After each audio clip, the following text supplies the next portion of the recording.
тоҷикистон кӯҳҳои баланд, обҳои мусаффо ва умуман мардуми хуб дорад. Ман фикр мекунам ки ҳамин худи мардуми тоҷик ва худи Тоҷикистон як чизе ки ҳастанд ки аз вай ҳамеша бояд ифтихор кард. Таджики могут гордиться тем, что вот у них своя культура, история.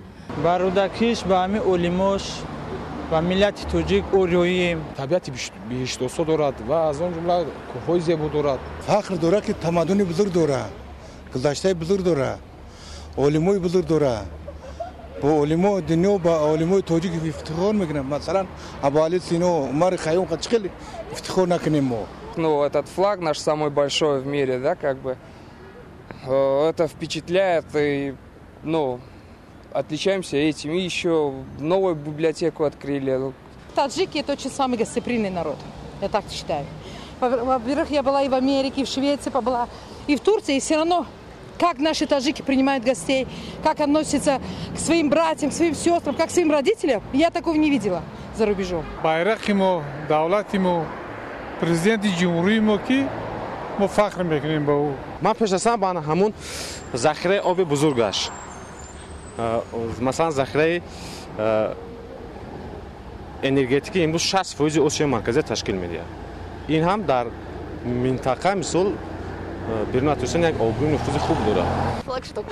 Флагшток, да. Ну и то, что парк построили, вот этот вот. Там музей, да, строят. Ну, вот это молодцы. И все? В первую очередь это природа и люди, конечно же. мардуми меҳнатдӯст дорад, бо инам фахр кардан мумкин. Афсус ки роҳбарияти имрӯзаи Тоҷикистон ҳамин боигариҳои Тоҷикистона дуруст истифода бурда наметавонад.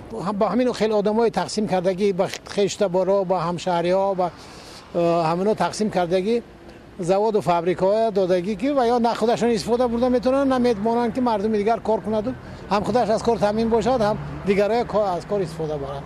Ба он ифтихор мекунем ки хайнамид Россияи нав чӣ хеле ки мегӯям, аммо ҳамаш бо дасти ҳамин муҳоҷирони тоҷик сохта истода шудааст ака. Як саргардонӣ, оборокашӣ, всё, дига ничего нету.